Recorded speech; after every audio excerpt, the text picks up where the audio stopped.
This is Kyle Becker. Welcome to Explain America. A rogue judge has just crossed the line, and this time it's not just judicial overreach. It's a direct assault on the president's constitutional authority, our national sovereignty, and public safety. You're not going to believe what this judge has tried to order Donald Trump to do. Before we get into it, please be sure to like, comment, and share Explain America. We appreciate you helping to get the word out on common sense journalism. Now, let's get to the story. In an absolutely insane ruling out of Boston, a local city judge has halted the deportation of 8 of the most violent and depraved illegal aliens in America. Murderers, child predators, gang members, and now he's forcing ICE agents to live with them full-time without security housing while he tries to figure out how to fly them back to the United States. Yes, you heard that right. These convicted criminals had final orders of removal. They were deported legally by President Trump's DHS. But now this activist judge is demanding the U.S. government bring them back. This is a full-blown judicial coup. It's not just about this one case.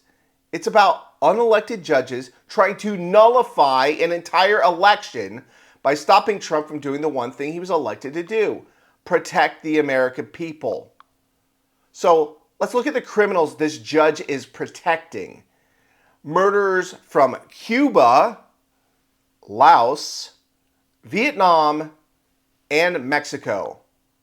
Child predators, including one who violated a mentally and physically disabled victim.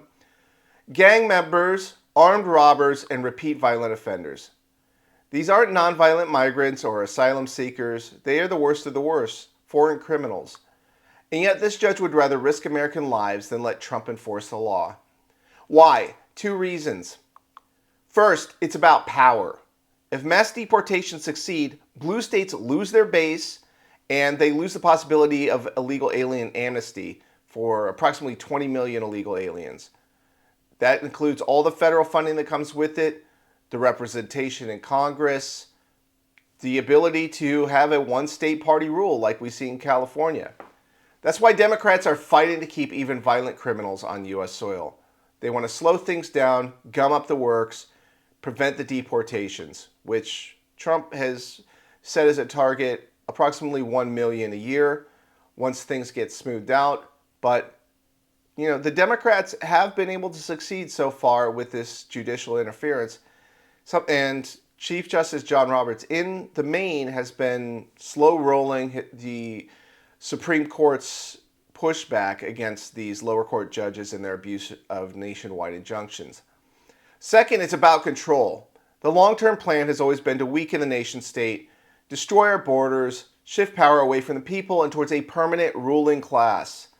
That means courts, bureaucrats, and global NGOs dictating to the American people what they can do with no recourse because our elected representatives will be toothless and in addition to being bought out, which they are at this point. So let's watch what happened. The DOJ fired back, saying this court has no authority to dictate foreign policy. DHS called it deranged. And President Trump, he's not backing down. He has a mandate, a national landslide victory, and a constitutional duty under Article 2 to secure this country. But that doesn't matter to these judges. They are knowingly undermining Trump's ability to govern. And if they're willing to do that on behalf of the worst criminals, what won't they do? Let's roll the clip of DHS Assistant Secretary Tricia McLaughlin calling out this judge for his deranged ruling. A local judge in Massachusetts is trying to force the United States to bring back these uniquely barbaric monsters who present a clear and present threat to the safety of the American people and American victims. While we are fully compliant with the law and court orders, it is absolutely absurd for a district judge to try to dictate the foreign policy and national security of the United States of America. These are the monsters that the district judge is trying to protect. The contrast is brutally stark. President Trump and Secretary Noem are working every single day to get these vicious criminals off of American streets. And while activist judges are on the other side fighting to get them back onto United States soil. Before I turn it over to Acting Director Todd Lyons, I would like to remind the journalists in this very room to do your job. We gave you the names of these monsters as you have right in front of you. Now tell the stories of the innocent Americans who they victimized. I implore you to stop doing the bidding of these disgusting individuals. Tell the stories of the innocents. It's the American victims who actually matter. Please be sure to like, comment, and share Explain America. We appreciate you helping get the word out on common sense journalism. This has been Kyle Becker with Explain America.